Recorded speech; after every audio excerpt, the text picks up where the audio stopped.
Tiniyak ng Philippine Coast Guard na walang nakompromisong mahalagang dokumento matapos ma-hack ang kanilang Facebook page.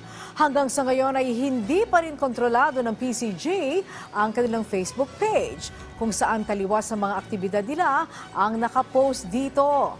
Sa Bagong Pilipinas ngayon, sinabi ni PCG spokesperson Rear Admiral Arman Balilo na nakipag-ugnayan na sila sa PNP-ACG at Department of Information and Communications Technology, kung saan tumutulong din nila ang US Embassy. Ito na ang ikatlong beses na nakaranas ng cyber attack ang PCG at patuloy ang pagtukoy sa nasa likod ng hacking.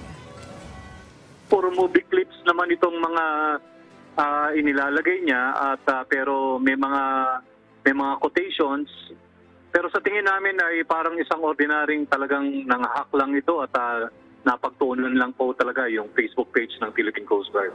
So far wala naman pong nakompromisong mga documents dito sapagkat puro public post po ito for public information.